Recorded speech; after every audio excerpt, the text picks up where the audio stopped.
जो अपने चारों ओर देखता है वह जानकार है, लेकिन जो अपने भीतर देखता है वह ज्ञानी है।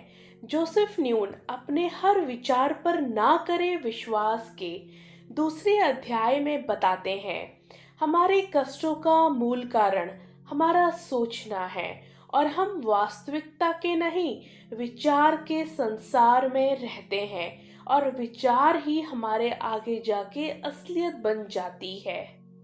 हम में से प्रत्येक इंसान खुद की अनुभूतियों के जरिए जीता है, जो हमारे बगल वाले व्यक्ति से बहुत अलग होती है। इसका एक उदाहरण देख सकते हैं। मान लें कि आप एक कॉफी शॉप में बैठे हैं। आपके सामने एक चौथाई जीवन का अस्तित्ववादी संकट हो सकता है, जिसमें आप तनाव में होंगे कि आपको क्यों नहीं पता कि अपने जीवन का क्या करें, जबकि ऐसा दिखता है कि बाकी हर व्यक्ति को पता है। दूसरी ओर आपके बगल वाला व्यक्ति अपनी ताज़ा कॉफ़ी का खुशी खुशी आनंद ले रहा है और शांति से लोगों को देख रहा है। आप दोनों एक ही कॉफ़ी शॉप में हैं। आपको समान खुशबू आ रही है, आपके आसपास समान अजनबी हैं, लेकिन आप दोनों को जो संसार दिखता है वो पूरी तरीके से अलग है। हम में से कई समान घटनाओं से गुजरते हैं या एक समय में एक ही जगह पर होते हैं, लेकिन फिर भी हमें संसार पूरी तरीके से अलग अनुभव होता है। यहाँ एक और उदाहरण है, हम कैसे वास्तविकता के नहीं बल्कि विचार के संसार में रहते हैं। अगर आप 100 लोगों से पूछें कि पैसे का उनके लिए क्या मतलब है, तो आपको कितने अलग अलग जवाब मिलेंगे। 100 के करीब अलग अलग जवाब होंगे। पैसा तकनीकी दृष्टि से वही है, लेकिन इसका अर्थ हर व्यक्ति के लिए अलग है। पैसे का मतलब समय, स्वतंत्रता, अवसर, सुरक्षा या मानसिक शांति हो सकती है, या इसका मतलब यह भी हो सकता है कि ये बुराई है, लोभ है और अपराध का कारण भी बन सकता है। हाल फिलहाल में एक बहस में नहीं पढ़ूंगी, लेकिन कौन सही है कौन गलत है इसके बारे में अलग अध्याय में बात होती है। इस अवधारणा में एक और उदाहरण देखें। अगर आप 100 लोगों को अलग अलग सर्वे करें, उनमें से प्रत्येक से पूछें कि वे हमारे वर्तमान राष्ट्रपति के बारे में क्या सोचते हैं, तो आपको क्या लगता है आपको कितने अलग अलग जवाब मिलेंगे। हालांकि व्यक्ति एक ही की बात हो रही है, लेकिन हमें 100 अलग जवाब मिलेंगे, क्योंकि ज़्यादातर लोग अपने खुद के विचारों और संसार की अनुभूतियों में रहते हैं। हम किसी घटना को जो अर्थ देते हैं उसी से तय होता है कि हम अंतत इसके बारे में कैसा महसूस करेंगे। यह अर्थ और सोच वह फिल्टर है जिसमें हम दुनिया को देखते हैं। इसलिए हम वास्तविकता के नहीं वास्तविकता की अनुभूति में जीते हैं। वास्तविकता सिर्फ ये है कि कोई घटना हुई जिसका कोई अर्थ नहीं था, सोच नहीं थी, व्याख्या नहीं थी। हम घटना को जो भी अर्थ और सोच देते हैं ना खुद से, वह हम पर निर्भर करता है। इसी तरह वास्तविकता की हमारी अनुभूति उत्पन्न होती है। इस तरह जीवन हमारा अनुभव अंदर से बाहर की ओर बनता है। हमारे जीवन में होने वाली घटनाएं नहीं, बल्कि उसके बारे में हमारी व्याख्या ही हमें अच्छा और बुरा महसूस कराती है। इसी कारण गरीब देशों के लोग अमीर देशों के लोगों की तुलना में ज़्यादा खुश रहते हैं, और अमीर देश गरीब लोगों से ज़्यादा दुखी हो सकते हैं। हमारी भावनाएं बाहरी घटनाओं से उत्पन्न नहीं होती, वे तो उन घटनाओं के बारे में हमारी सोच से उत्पन्न होती है। इसलिए हम सिर्फ वही महसूस करते हैं जो हम सोच रहे होते हैं, और हमारे कष्टों का मूल कारण ही हमारी सोच है। आइए मान लें कि आप अपनी नौकरी से नफरत करते हैं। इससे आपको बाहरी तनाव, चिंता, कुंठा होती है। आपको तो अपने ऑफिस की इमारत पर पैर रखने से भी परेशानी होती है। अपनी नौकरी के बारे में सोचते ही आप आग बबूला हो उठते हैं। जब आप अपनी नौकरी के बारे में सोच रहे हैं, तो आप सोफे में बैठकर अपने परिवार के साथ एक टीवी शो देख रहे हैं। लेकिन आपको अपनी नौकरी के बारे में सोचने के कारण गुस्सा है। एक समय अच्छा सा गुजर रहा है और सब लोग बहुत अच्छा महसूस कर रहे हैं, लेकिन सिर्फ आप ही हैं जिसके अंदर गुस्सा भरा पड़ा है। आप अच्छा महसूस नहीं कर रहे हैं। इस पल आपके परिवार का हर व्यक्ति बहुत खुशमिजाज है। हालांकि घटना समान है, सिर्फ नौकरी के विचार ने आपके लिए वास्तविकता का एक बिल्कुल ही अलग अनुभूति उत्पन्न कर दी। हालांकि आप इस वक्त ऑफिस में नहीं हैं, आप घर बैठे टीवी देख रहे हैं, लेकिन एक विचार आया और आपको पूरी तरीके से डिस्टर्ब कर दिया। अगर बाहरी घटनाएं हमारे अंदर भावनाएं उत्पन्न कर सकती होती तो आपको अपने लिविंग रूम में परिवार के साथ मजेदार टीवी शो देखकर खुश रहना चाहिए था, लेकिन ऐसा नहीं हो रहा है। हो सकता है आप यह कह रहे हो कि आप बाहरी घटना यानी आपकी नौकरी की वजह से तनावग्रस्त, चिंताग्रस्त महसूस कर रहे हैं। इस पर यह प्रश्न पूछना चाहूंगा कि क्या यह पूरी तरह सच है? उस ऑफिस में हर व्यक्ति उस नौकरी के बारे में वैसा ही महसूस करता है जैसा आप कर रहे हैं? दो अलग अलग लोगों की नौकरी एक जैसी होने पर भी उसके बारे में उसके अनुभव पूरी तरीके से अलग हो सकते हैं। यह एक व्यक्ति के लिए सबसे अद्भुत अनुभव और सपनों की नौकरी हो सकती है, लेकिन दूसरे व्यक्ति के लिए ये सबसे बुरा सपना, जीवित नरक हो सकता है। एक व्यक्ति और दूसरे के बीच एकमात्र अंतर यह है कि वे अपनी नौकरी के बारे में अलग अलग सोचते हैं, जिससे यह तय होता है कि वे अंततः इसके बारे में कैसा महसूस करते हैं। आइए अपनी नौकरी से नफरत करने के मूल परिदृश्य की ओर चलते हैं। याद करें इसके बारे में सोचते समय आप कितना ज़्यादा तनाव, चिंता और कुंठा महसूस करते हैं। नीचे दिए गए प्रश्न का जवाब देकर फटाफट विचार प्रयोग करें। आप अपनी नौकरी से नफरत करते हैं। अगर यह विचार नहीं होता तो आप कैसे होते? 1 मिनट तक देखें कि क्या जवाब आता है, और तब यह ना आए तब तक आगे ना बढ़ें। अगर आप इसे ज़्यादा नहीं सोचते हैं और जवाब को अपने भीतर से उठने देते हैं, तो बहुत संभावना इस बात की है कि इस विचार के बिना खुश, शांत और स्वतंत्र हल्के महसूस करेंगे। मतलब अगर आपके भीतर तनाव महसूस नहीं होता अपनी नौकरी के लिए, तो आप खुश ही महसूस करने वाले हैं। किसी खास घटना या चीज के बारे में हम सामान्यतः जो सोचते हैं उसके बिना हमारा अनुभव पूरी तरीके से बदल जाता है। इसलिए हम वास्तविकता के नहीं, विचार के संसार में जीते हैं, और यही हमारे कष्ट का कारण बनता है। यानी हमारी खुद की सोच ही वास्तविकता की हमारी अनुभूति को तय करता है। हम जैसा सोचते हैं ना, हम वैसा महसूस करने लगते हैं और हमें ऐसा लगता है कि यही सच है, और हालांकि वो वैसा होता नहीं है। अंदर से बाहर की ओर सोच है ये। अगर आप यह बात समझ लें तो आप हमारे सारे मानवीय मनोवैज्ञानिक कष्ट का कारण खोज लेते हैं। सोचना ही हमारे कष्ट का मूल कारण है।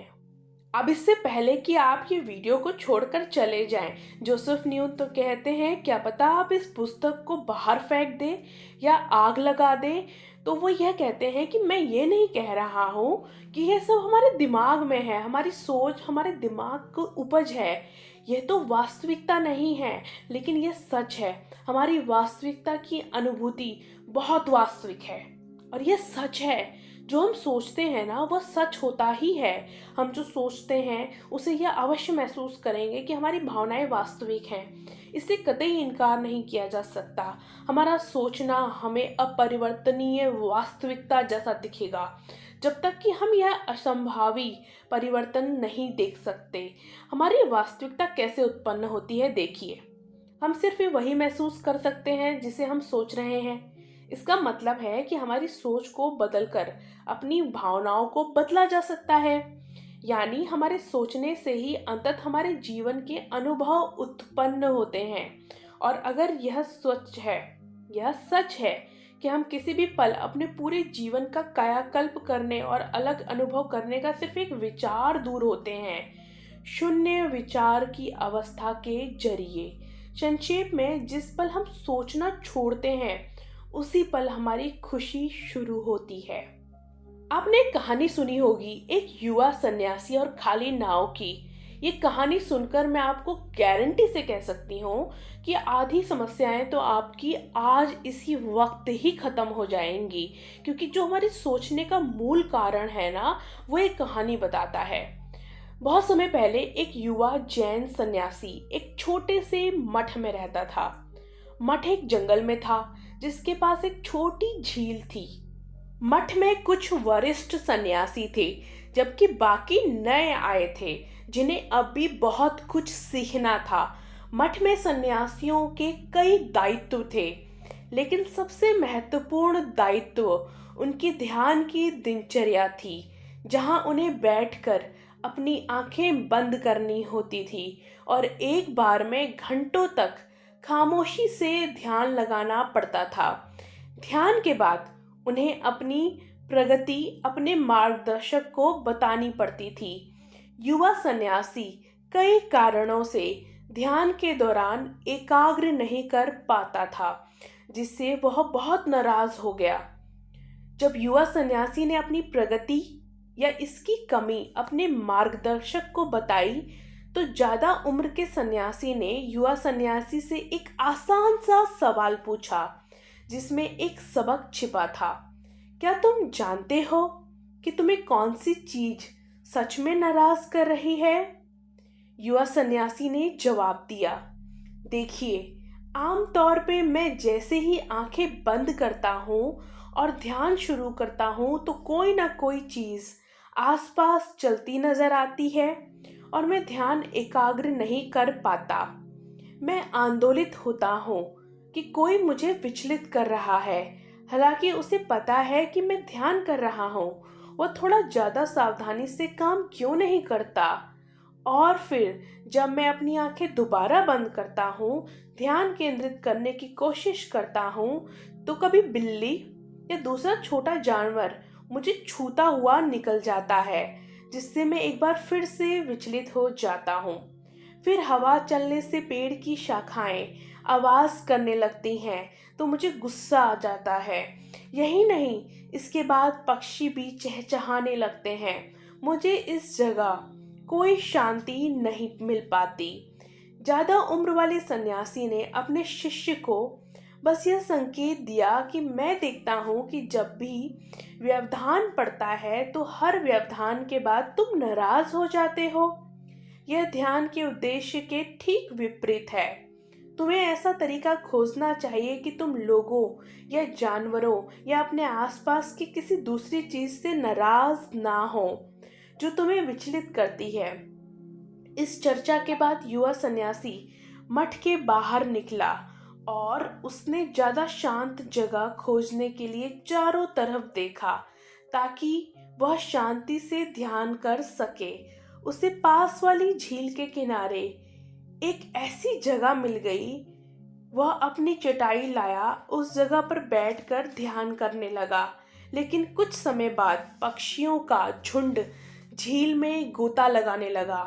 उनकी आवाज सुनते ही सन्यासी ने अपनी आंखें खोलकर देखा कि क्या हो रहा था।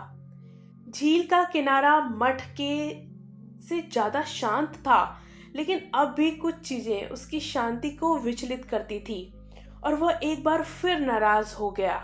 हालांकि उसे शांति नहीं मिल पाई जिसकी वह तलाश कर रहा था, लेकिन वह बार बार झील की ओर लौटता रहा। फिर एक दिन सन्यासी ने छोटे घाट के सिरे पर एक नाव बंधी देखी। तुरंत ही उसने मन को यह विचार आया कि मैं नाव में बैठकर इसे झील के बीच में ले जाता हूँ और वहां ध्यान लगाता हूँ।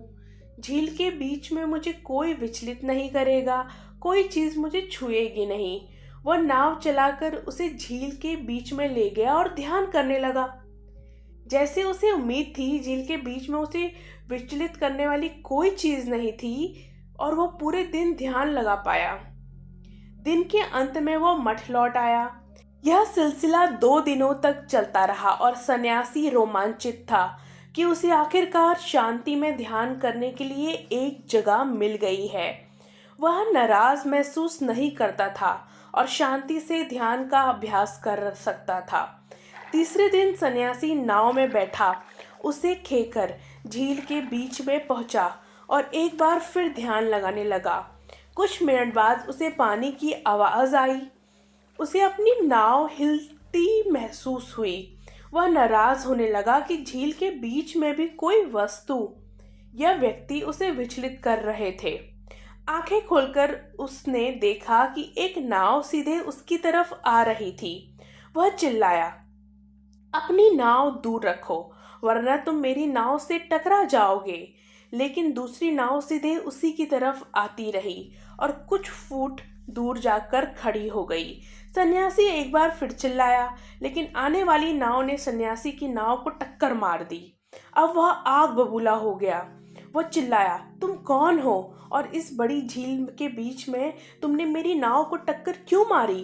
कोई जवाब नहीं मिला। इससे युवा सन्यासी और नाराज हो गया। वह यह देखने के लिए खड़ा हुआ कि दूसरी नाव में कौन था, तो वह यह देखकर हैरान हुआ कि दूसरी नाव में कोई नहीं था। नाव शायद हवा में बहकर सन्यासी की नाव से टकरा गई थी। सन्यासी का गुस्सा घुल गया। नाव खाली थी, गुस्सा करने के लिए वहां कोई नहीं था। उस पल उसे अपने मार्गदर्शक का प्रश्न याद आया, क्या तुम जानते हो कि तुम्हें कौन सी चीज सचमुच नाराज कर रही है? और फिर उसने सोचा, दूसरे लोग, स्थितियां, परिस्थितियां मुझे नाराज नहीं करती हैं। उन पर मैं जो प्रतिक्रिया करता हूँ वह मुझे नाराज करती हैं। जो लोग और स्थितियां मुझे विचलित और नाराज करते हैं वो बस खाली नाव की तरह है। अगर मैं प्रतिक्रिया नहीं करूँगा तो उनमें कोई नाराज की शक्ति नहीं है। वह सन्यासी नाव को खेकर दोबारा किनारे पर पहुंचा।